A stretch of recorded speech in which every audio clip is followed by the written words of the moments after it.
Bonjour à tous, bienvenue pour une nouvelle vidéo sur la chaîne KG Code. Alors aujourd'hui on va continuer la formation Kubernetes, vous savez que c'est de ça qu'on parle principalement sur la chaîne.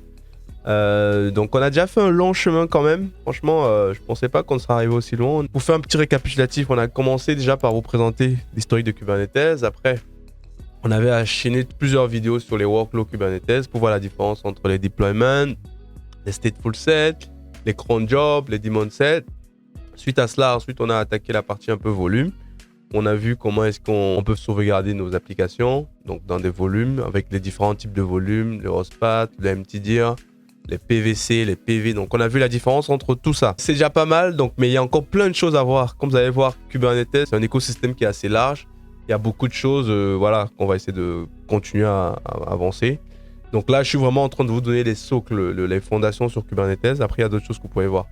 Donc là, aujourd'hui, on va continuer la formation sur Kubernetes, mais on va parler aujourd'hui de la gestion de configuration. Donc c'est bien beau de pouvoir déployer nos applications, c'est bien beau de pouvoir stocker nos données dans les volumes, etc. Mais maintenant, comment est-ce qu'on gère la configuration? Comment est-ce qu'on arrive à décorréler mon applicatif de ma configuration? Comment est-ce que je gère mes secrets? Comment est-ce que je les stocke? Je ne vais pas les mettre dans mon image Docker, ça n'a pas trop de sens en fait, c'est pas sécure. Donc comment est-ce que Kubernetes gère ça? Donc on va voir que Kubernetes en fait a deux façons de gérer les configurations. Donc il y a deux modes, c'est ça qu'on va voir dans cette vidéo. Donc il y a les config maps qui permet en fait de stocker les données en clair, voilà. Et il y a des secrets qui sont à peu près la même chose, mais sauf que les secrets, les données sont stockées en base 64 et surtout Kubernetes il les gère de manière un peu différente à l'intérieur. Donc, il s'assure un peu de les protéger. Voilà. Donc, ça va être l'objet de cette vidéo-là, de vous présenter comment est-ce que on gère de manière propre et efficace les configurations dans Kubernetes. Donc, aujourd'hui, on va la faire en deux parties, cette vidéo. Il y a une première partie où on va parler que des config maps. Il y a une seconde où je ferai les secrets. Donc, l'idée, c'est de vous fournir une vidéo digeste pour pouvoir comprendre ça. Donc, c'est la première partie de la gestion des configurations et des secrets dans Kubernetes. Gisaline, c'est un logiciel qui va vous permettre de gérer toute votre entreprise. Donc c'est un logiciel tout en un qui va vous permettre de pouvoir faire des devis, des factures, signer vos contrats de manière électronique et même d'envoyer vos recommandés. Donc c'est une solution simple qui a été développée par moi et mon entreprise qui va vous permettre réellement d'avoir une vision 360 de votre entreprise. Selon votre besoin, il y a plusieurs offres qui vous offrent à vous, une offre basique, starter ou premium.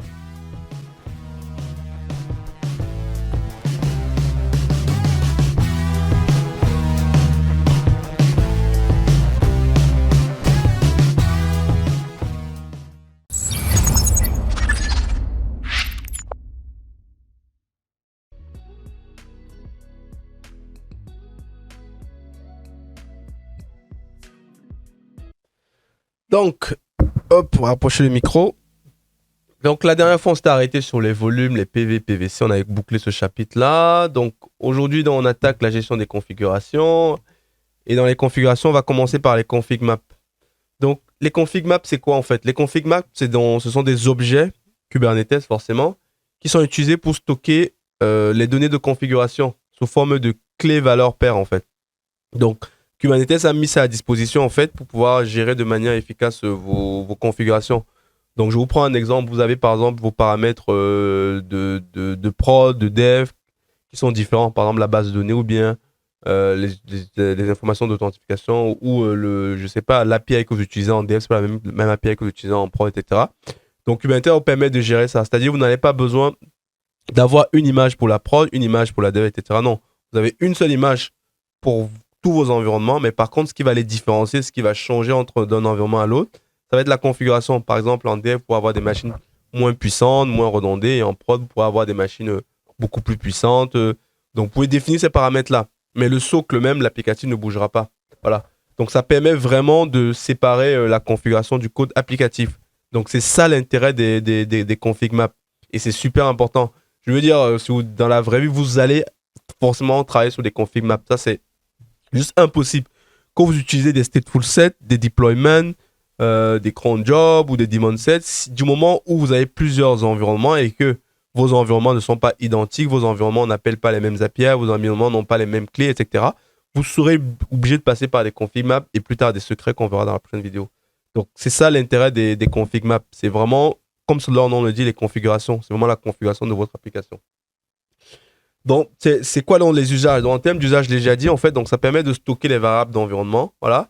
Et ça va vous permettre aussi de fournir des fichiers de configuration à une application. Donc, je me le répète, mais c'est comme ça qu'on apprend. Et les avantages, c'est que c'est flexible, en fait. Vous n'avez pas besoin de changer, de redéployer votre application ou bien de redéployer, de rebuilder une image lorsque vous changez la configuration de votre application. Vous mettrez juste à jour la configuration de votre appli, vous allez la redémarrer pour qu'elle recharge la configuration et c'est bon.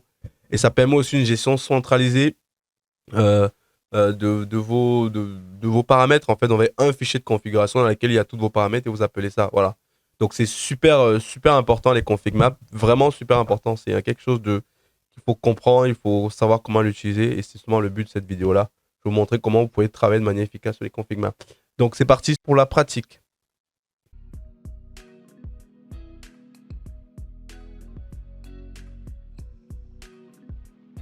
Alors, donc là, on va revenir sur notre terminal que vous connaissez déjà bien. Donc, je vais créer un dossier que je vais appeler 10 et je vais nommer ça config map. Et là, je vais l'ouvrir dans Visual Code. Je me répète toujours, je vous recommande d'avoir un éditeur de texte qui comprend du YAML. Ça vous permet de gagner un temps fou. Moi, j'utilise Visual Code, mais vous pouvez utiliser d'autres outils comme NTD ou d'autres concurrents, etc. Ça va vraiment permettre de gagner un temps précieux. Donc, nous, ce qu'on va faire, on va créer une config map. Donc, on va juste là, dans un premier temps, on va juste créer la config map. Donc, on va faire deux choses. Créer la config map. Ensuite, on va appliquer cette config map à notre pod. Donc, là, on va appeler, je l'appelle 01, je l'appelle juste config. Allez, config map.yaml, comme ça. Voilà. Donc, pour la config map, c'est toujours l'API version V1. Il faut tout définir l'API. Ensuite, on définit le kind. Est-ce que j'aurai l'autocomplete? Voilà, il me propose l'autocomplete. Donc, hop, comme d'habitude, vous le savez déjà. Il me propose la config. Voilà, donc là, c'est ce qu'il me donne. Et là, je vais donner, ici, c'est le nom de ma config map. Donc, je vais appeler KG code CM. Les config map, on les abrège souvent avec CM, config map. Et là, maintenant, je vais donner des paramètres, en fait. Donc, imaginez que on va prendre un vrai cas, que j'ai mes paramètres de base de données, ou je sais pas. Donc, on va dire que j'ai mon app URL, par exemple, que je peux appeler www.2hktech.com. Et je peux encore avoir comme paramètre, je peux avoir le mot de debug, app debug, si je mets par exemple false, si je veux activer le mode debug sur mon application. Je peux mettre quoi comme paramètre? Je peux définir le port. Si mon application elle tourne sur un port spécifique, disons que mon application c'est du Java et que je la mets sur du 80-80. Disons que je peux avoir des paramètres de base de données. Par exemple, je peux avoir le user, je l'appelle KG code. KG code. Par contre, le password, je ne recommande pas de mettre ça là. On verra ça avec les secrets. Donc, il faut vous dire que c'est tout ce qui est important, mais qui n'est pas vital. Donc, ce n'est pas un secret, entre guillemets. Votre app URL, ce n'est pas un secret. Le port de débugger votre application, ce n'est pas un secret. Le port de votre application, ce n'est pas un secret. Ce genre de paramètres-là. Donc, tous ces genres de paramètres-là, vous pouvez la mettre dans... Donc, tout ce qui est paramètres, mais qui n'est pas confidentiel, vous pouvez le mettre dans des config maps. Par contre, tout ce qui est paramètres et qui est confidentiel, ça, il faudra le mettre dans les secrets qu'on verra plus tard. Donc, imaginons qu'on a ça dans notre config map qui est là. Voilà, c'est très bien. On va aller la créer. Vous connaissez déjà bien. Enfin, j'espère. Donc, toujours, moi, je ne suis pas sur le bon cluster. Donc, je vais switch de cluster. Je vais faire kubectl config get context. Je vous ferai une vidéo à la fin pour vous montrer des plugins en fait des utilisateurs. Et moi, je vais aller sur le cluster config use context minikube. Ok. Get pod. Donc, minikube n'est pas démarré, donc il faut que je démarre minikube. Minikube start. Voilà, c'est pour ça qu'il me dit ça. Il me dit d'installer Docker, parce qu'effectivement, j'ai eu un petit souci avec mon Docker. Donc, j'avais dû le désinstaller. Donc, je vais réinstaller mon Docker. Je suis revenu sur mon cluster. On va pouvoir donc appliquer dans notre config map et voir ce que ça donne. Donc, ici, tac. On va donc faire, je vais aller dans le 08, non, c'est dans le 10, pardon, hop. Et là, on va juste appliquer ma configuration. Donc, vous connaissez déjà kubectl apply-f config map. Donc, j'ai toujours mes problèmes de terminaux. Donc là, si je fais kubectl get config map, vous pouvez faire config map. Là, j'en ai beaucoup. Donc, c'est celui-ci. Voilà, désolé, j'en ai plein là. Donc, c'est celui-ci. D'ailleurs, je l'ai mal écrit. J'ai appelé khcode. Là, on va plutôt mettre khgcode. Bon, je savais pas, je pense que j'ai des applications qui tournent là-dessus, donc c'est pas grave. Donc, vous pouvez aussi faire kubectl. Je vais kubectl delete.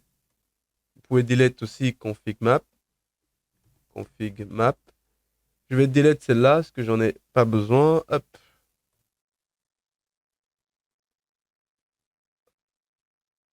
Allez. Donc là, je vais juste recréer avec le bon nom. Comme ça. Voilà. Et si je fais kubectl, je peux aussi faire maintenant get cm. C pour config et m pour map. Et je donne ma. Là, il va me donner toutes mes config maps. Maintenant, j'ai ma config map. Je peux la distribe pour voir ce qu'il y a à l'intérieur. Donc, je fais kubectl distribe cm. Je donne le nom de ma config map. Et voilà, on voit mes paramètres qui sont là. Donc, on voit qu'il y a ma data. Il y a mes data. Il y a app debug qui est false. J'ai apport qui est égal à 8080. J'ai app URL qui est égal à 2hktech.com. Et j'ai le user khgcode. Donc là, on est bon. Là, on a créé notre config map. En théorie, ça s'arrête là, en fait. Là, vous avez créé votre config map. Ça marche bien et tout. Voilà, vous avez la preuve. Maintenant, la question, c'est comment maintenant j'intègre ça dans mon application, dans mon pod. Comment est-ce que mon pod consomme cette config map? Voilà. Donc, c'est ça on va voir tout de suite là. Comment est-ce que maintenant je crée, je mets en relation mon pod avec ma config map. Donc, pour ça, en général, pour passer les paramètres, pour passer en fait ma config map à mon pod, il y a deux façons de faire. Il y a variable d'environnement via volume. Donc, ce qu'on va faire, je vais vous montrer d'abord comment on le passe en variable d'environnement.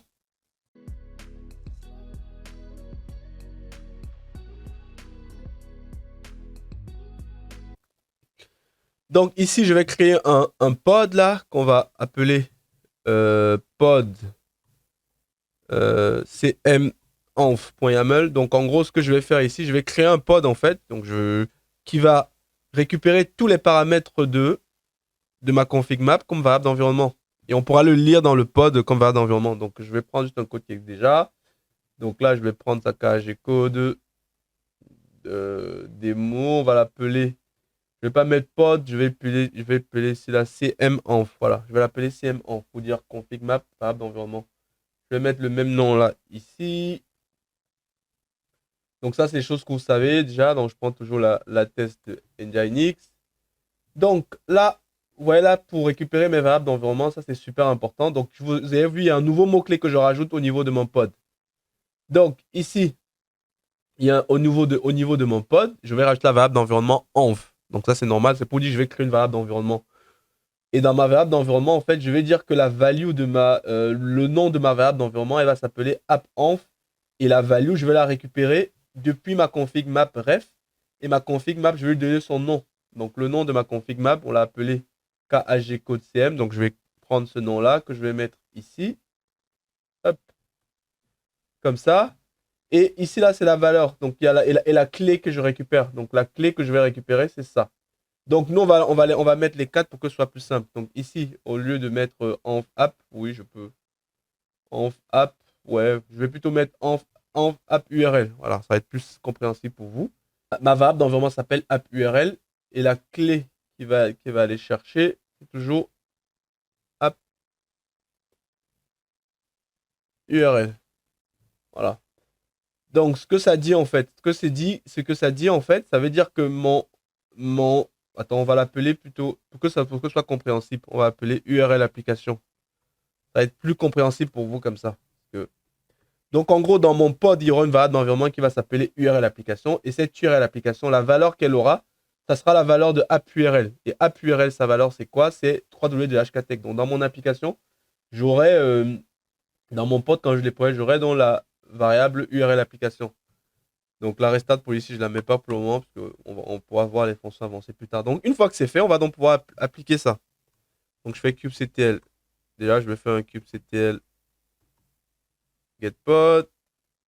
Voilà, j'ai pas de pod qui est là. Donc je vais faire kubectl apply-f. Donc je vais créer mon pod qui va récupérer une config, qui va lire ma config map et qui va créer le pod. Donc là, on va vérifier kubectl get pod. Pour ça, donc moi, pareil, je vais refaire toujours mon alias que je vais appeler alias k. Que vous avez vu, je suis pas doué. Je fais toujours des erreurs quand je tape kubectl. Il faut coller, je crois. Voilà. Voilà. K-get-pod, donc j'ai mon pod là. Donc ce qui est intéressant, on va se connecter sur le pod pour voir ces variables d'environnement. Donc on peut faire k-get, on peut faire k-exe-it, on peut même ne pas se connecter. On va juste filtrer. Ouais, de mettre de nous lister les variables d'environnement du pod. Donc là, il y a plusieurs variables d'environnement. Ça aussi, je vous ai pas dit ça, mais ça va quand, je crois qu'on avait parlé de ça. Kubernetes, quand vous déployez un pod, en fait, il y a plein de variables d'environnement qui sont créées sur les pods. C'est pas vous qui gérez ça. Ça permet à Kubernetes, en fait, de pouvoir faire des opérations sur les pods rapidement, pouvoir les identifier, les classifier, faire des opérations, etc., etc. Mais nous, ce qui nous intéresse, là, on va voir qu'il y a mon application qui est là. Donc, j'ai mon URL application qui est là dans l'environnement. Donc, j'ai mon application maintenant qui reçoit bien mon paramètre via variable d'environnement. Donc, moi, au niveau du code de mon application, j'ai juste à lui dire, si j'ai besoin de récupérer cette URL-là, ben, va lire la variable d'environnement et print là. Ouais. Donc, je ne vais pas le faire là. Mais vous voyez que là, je suis bien dans mon pod, j'ai juste cette variable d'environnement là. Ce qu'on peut faire, je vais rajouter dans tous les paramètres qu'on s'est mis là, qu'on a mis là, que moi, je ne travaille pas pour rien. Donc, on va rajouter app debug, app port et user. Donc, pour ça, ce qu'il faut faire, c'est juste copier-coller ça. Je vais vous montrer, il y a une autre manière plus facile de le faire. Mais bon, je vous montre déjà la manière classique conventionnelle. Donc, vous pouvez faire copier-coller. Il y en a combien? Il y en avait 4. Donc, app debug. Donc, ici, je vais plutôt mettre ça debug, comme ça. KG code. Donc, c'est les mêmes paramètres là. Donc, la clé que je vais récupérer, c'est app debug. Donc, pour le debug, c'est app debug, la clé qu'il faut aller lire. Ensuite, j'ai quelques autres paramètres. On peut mettre le port, donc app port. Donc, je vais mettre port application. Je peux faire comme ça, port application. Pour que ce soit plus simple pour moi, pour qu'on les reconnaisse plus facilement, je vais plutôt les nommer différemment. Je vais faire KG code. Je mets en gras parce que les variables d'environnement, c'est souvent en majuscule qu'on les met. Donc, je vais mettre KG code comme ça, URL. C'est pour que ce soit compréhensible pour vous, en fait. Donc, ici, et là, je vais mettre debug. Oh, je suis pas d'eau aujourd'hui. Donc là, hop. Donc, je vais mettre comme ça. Ici, je vais mettre port. Ici, c'était quoi ma config? C'est app port. Donc, app port. Et le dernier paramètre qu'on avait, c'était user. Donc, ici, je vais mettre KAG user. La variable d'environnement va s'appeler ça, KAG user. Et ici, je vais juste mettre user. Donc ça, je fais ça, je vais réappliquer mon deployment, mon pod là. Donc je vais refaire kubectl. Je vais réappliquer mon pod. Ah, il me dit qu'il y a des références qui ne sont pas bonnes. Parce que j'ai mis des références qui sont identiques, je pense. On va juste vérifier. En config map ref kgcode app URL. Donc là, ça me paraît plutôt bon. Donc ce que je vais faire, je vais plutôt delete le pod d'abord. Hop. On va d'abord faire un delete pour clean. Je ne sais pas si il y a une question d'immutabilité. On va juste vérifier ça avant de partir dans les... Voilà, donc là j'ai créé en fait. C'est parce qu'en gros, je suis obligé de récréer le pod parce que je ne peux pas modifier a posteriori. Ça c'est normal en fait. Je ne peux pas mettre à jour le pod comme ça. Donc là, si je refais kubectl get pod, voilà, j'ai mon pod qui a été recréé. Et si je refais la même commande que j'ai fait là tout à l'heure, et je peux même rajouter ici un pipe. Le pipe, ça va peut-être pas marcher. Bon, on va laisser comme ça. Et ici, ce que je vais voir, vous allez voir, il y a toutes mes applications là qui sont là. Donc il y a tout ce qui est KG code URL, le code. J'ai l'application URL, j'ai le debug, j'ai le port, j'ai le user. Voilà. Donc là, ça marche très bien. Ouais. Par contre, ça, c'est pas pratique en fait. Parce que là, vous voyez, si vous avez 100 paramètres, ce qui est possible, en fait, vous n'avez pas écrit 100 fois votre code. Ça peut faire du code spaghetti qui est un peu illisible, pas très clair. Donc, je vais vous montrer comment est-ce que maintenant, vous pouvez tout mettre ça dans un seul fichier et les lire d'un seul coup.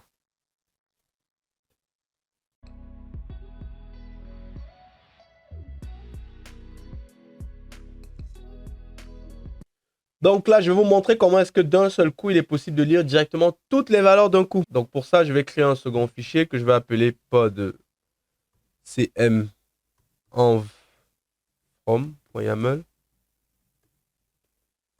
Voilà. Donc ici, je vais reprendre mon même code que j'ai là.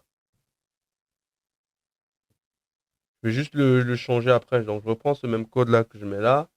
Ici, je vais virer tout ça.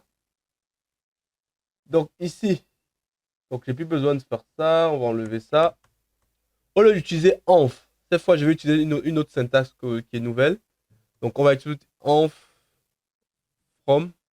Je ne propose pas l'autocomplete, c'est pas grave. Donc je vais.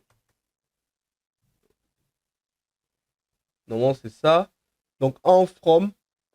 Ici, je vais juste checker un truc. Voilà, c'est config map ref. Donc ici, je vais donner la config map ref. Il n'y a plus de qui. Donc ici, j'enlève comme ça. Voilà. Et ça, je shift comme ça. Tac. Voilà.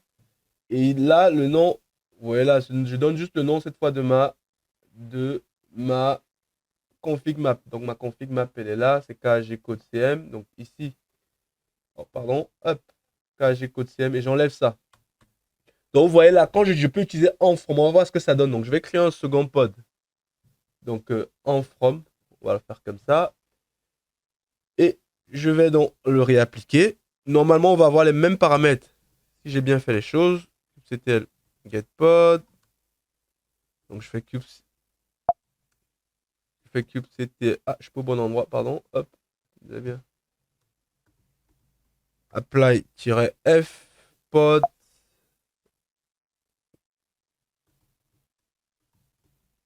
Apply-f. Donc, je vais recopier le pod là. Donc, je vais créer mon pod maintenant qui va se baser sur en from.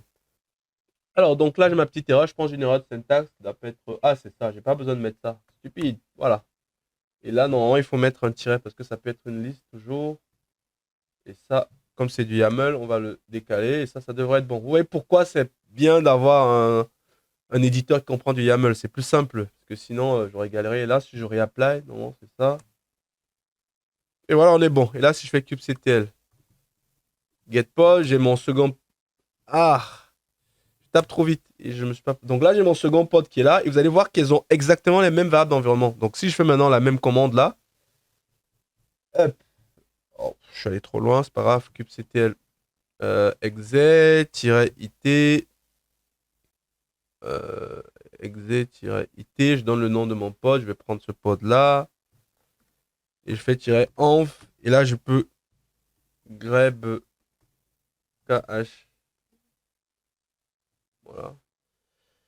Ah non, je vais faire comme ça plutôt. Ah, il y a quand même une nuance, ça va pas être la même chose. Donc là, je fais env, on va plutôt voir comme ça. Et là, vous allez voir que j'ai toutes mes variables d'environnement qui sont là.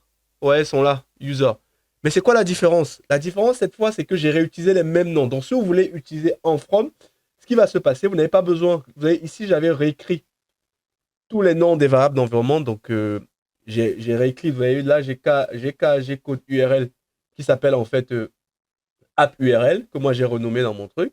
Par contre, quand je fais avec en from, j'ai directement le nom qui est dans la config map. Moi, ce que je fais souvent pour me simplifier la vie, c'est que j'utilise souvent en from. Comme ça, je mets directement les mêmes noms et on parle tous de la même chose. Parce que des fois, changer les noms, quand vous avez des problèmes, en fait, ça peut vous créer, comment dire, ça peut vous faire perdre du temps d'essayer de faire la translation et tout ça. Donc, c'est ça, moi, je vous conseillerais. Ça, c'est juste pour l'apprentissage si vous avez deux quoi variables. Mais dans la vraie vie, moi, je vous conseillerais toujours de plutôt utiliser le en from. Et là, vous donnez directement la référence de votre config map, voilà, et vous récupérez toutes les datas qui sont là. Donc, voilà, ça c'est une façon de faire quoi. Donc là, on a vu comment est-ce que on peut créer les config maps, soit en les déclarant une par une, donc chaque paramètre tout seul vers une variable d'environnement, soit en utilisant un fichier en from, ou là dans lequel on va récupérer toute la config map qu'on va mettre en variable d'environnement. Et dans ce cas, il n'y a pas besoin de réécrire les noms des variables. On utilise les noms par défaut qui sont proposés en fait. Voilà.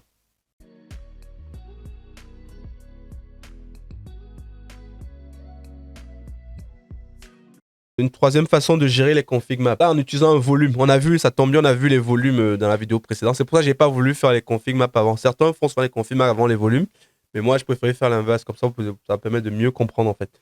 Donc là, ce qu'on va faire, je vais vous montrer, en fait. Donc là, pour le moment, on passe à variable d'environnement. Mais certaines applications vont vous dire, ça peut arriver, vous pouvez avoir le cas où vous ne voulez pas passer vos paramètres via variable d'environnement pour X raisons.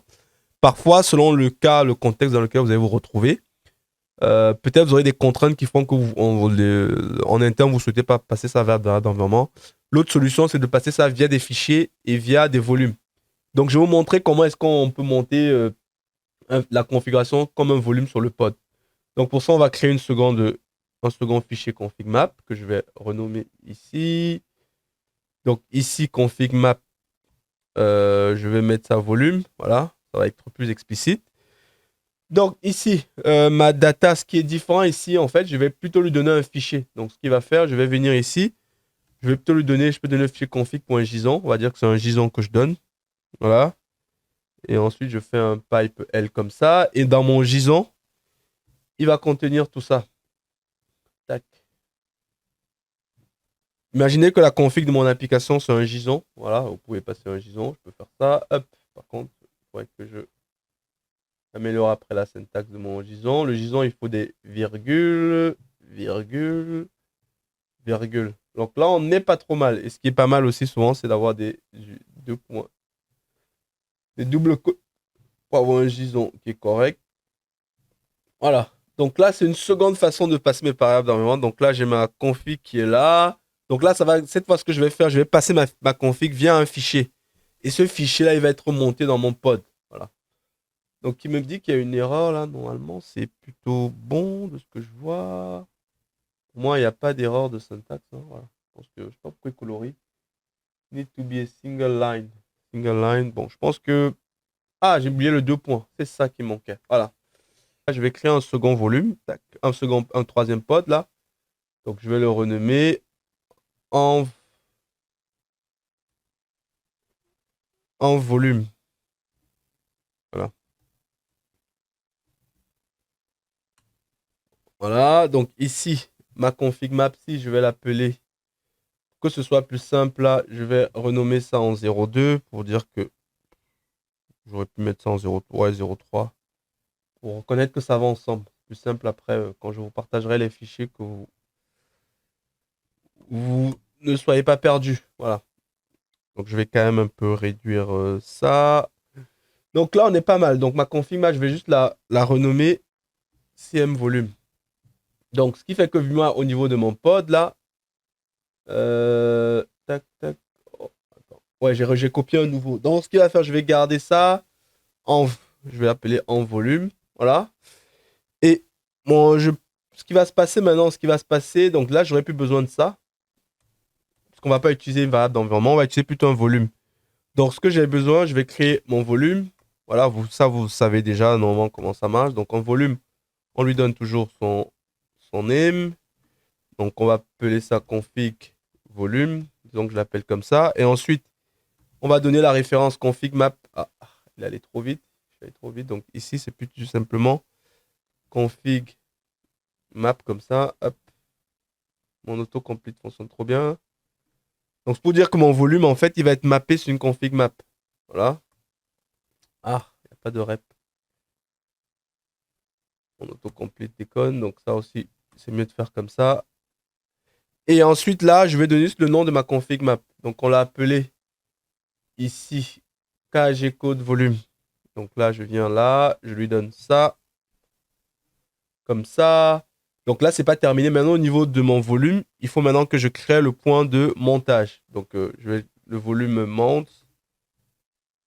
Je sais jamais s'il y a S. Je crois qu'il y a un S normalement, parce qu'il peut y avoir plusieurs volumes. Donc, je crois que c'est comme ça.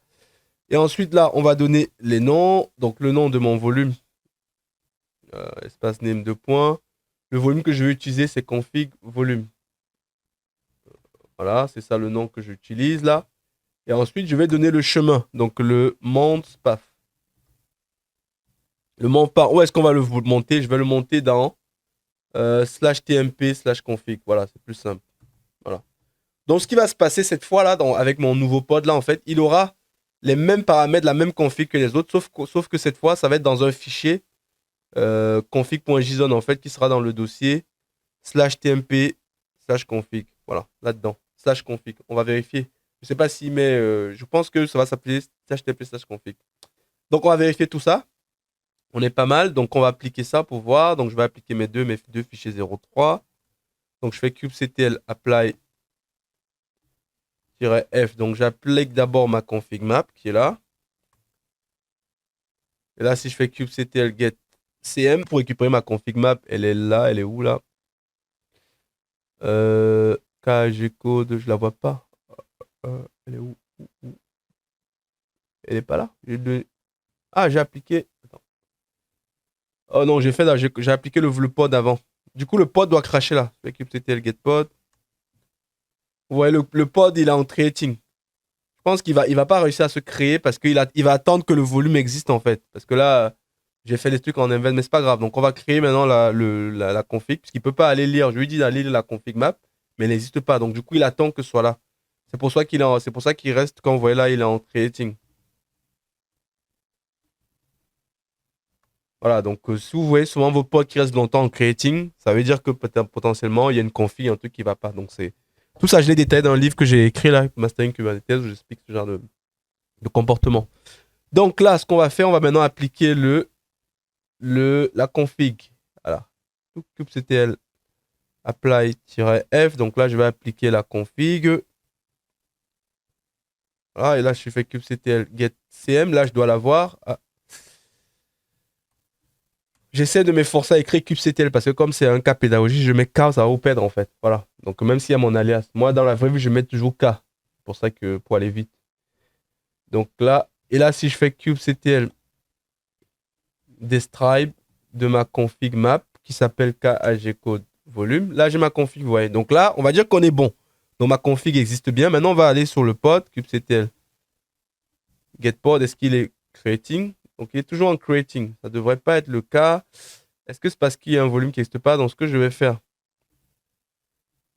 je vais juste delete le pod là. Voilà. Et ce que je vais faire, je pense que...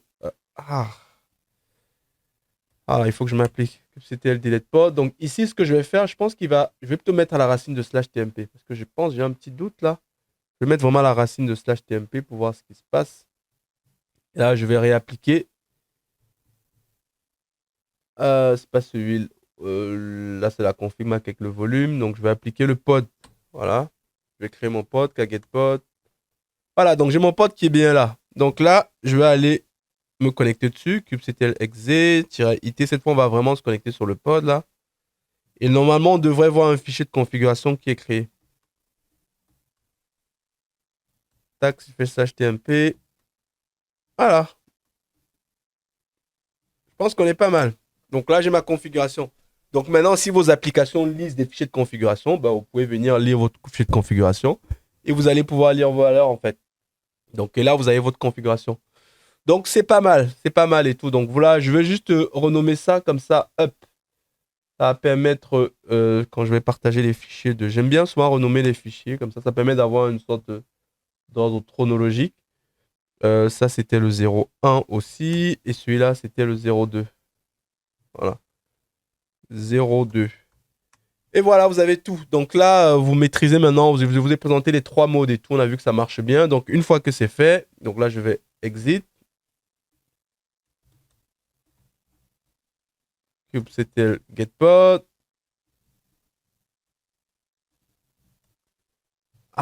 kgetpod, voilà. On va clean les ressources parce qu'on a terminé. Donc je peux le faire avec le fichier, je peux faire kdelete-f. Donc je vais je vais tous les delete, tac. Voilà. 02 tabulation. 03. Donc je vous montre comment on nettoie toujours ses ressources sur son cluster. Parce que des fois, bon, dans la vraie vie, vous ne ferez pas trop de delete. Parce qu'en général, quand on crée des applis, elles restent là, mais elles ne bougent plus. Get-pod, j'ai plus de pod. Maintenant, je peux delete aussi mes configs map là pour tout nettoyer. Voilà. 02. 0, c'est plutôt 03, CM. 0.3. Voilà. Donc c'est terminé pour les config maps. Donc vous avez pu voir les différents modes là. Donc comment est-ce qu'on crée les config maps? Pour résumer vraiment, donc les config maps, ça permet de passer des paramètres à votre application. Et pour les passer, il y a deux façons de le faire. Soit en variable d'environnement et soit en utilisant un fichier de configuration. Et pour le passer via variable d'environnement, il y a aussi deux façons. Soit vous déclarez un à un chaque variable, soit vous utilisez une ressource en from qui va lire toute la config map et transformer sa variable d'environnement. Donc voilà. Donc vous avez vraiment tout ce qu'il faut savoir. Vous savez maintenant tout ce qu'il faut savoir sur les config maps. Donc c'est quelque chose qui est très utilisé. Vous ne verrez aucune application sur Kubernetes qui n'a pas de config map. C'est juste pas possible en fait parce qu'on a toujours besoin d'avoir des config maps et tout. Et c'est un concept qui est plutôt facile à apprendre en fait. C'est l'un des concepts qui est si on a l'habitude de faire du développement, de l'informatique, du code et tout ça, on sait ce que c'est que d'avoir des fichiers de configuration, etc. C'est plutôt très simple. Donc on se retrouve très vite pour la prochaine vidéo sur laquelle je vais vous parler des secrets. Et vous allez voir, les secrets, c'est pratiquement la même chose. Il y a juste un petit changement, le fait qu'on encode nos fichiers en base 64. Bon, on parlera de ça dans la prochaine fois, mais c'est pratiquement la même chose. Si vous avez bien compris les config maps, les secrets, ça va être un jeu d'enfant. Donc je vous dis à très vite pour une prochaine vidéo. Allez, au revoir. Avant de se séparer, n'hésitez pas à aller jeter un œil sur le livre que j'ai rédigé qui s'appelle Mastering Kubernetes Debugging. Donc c'est un livre que j'ai développé j'ai commencé à écrire ça en début d'année. Donc ça m'a pris 6 mois pour rédiger ce livre-là, dans lequel j'ai concentré en fait mes 7 années d'expérience à gérer des clusters Kubernetes tout seul, comme je l'ai dit précédemment. Donc c'est vraiment un livre qui se veut hands-on, dans lequel je vous montre comment j'explique un peu l'architecture de Kubernetes, mais surtout je détaille comment est-ce que vous pouvez résoudre des vrais problèmes en production sur les clusters Kubernetes. Donc n'hésitez pas à aller jeter un œil, c'est disponible sur Amazon. Et il y a un code promo qui est mis dans la vidéo pour ceux qui sont intéressés. Donc n'hésitez pas à aller l'acheter, à le tester et me faire des retours en fait. Donc c'est vraiment un livre sur lequel j'ai mis en œuvre tout mon savoir-faire sur Kubernetes. J'ai hâte de pouvoir vous lire et je vous dis à très vite.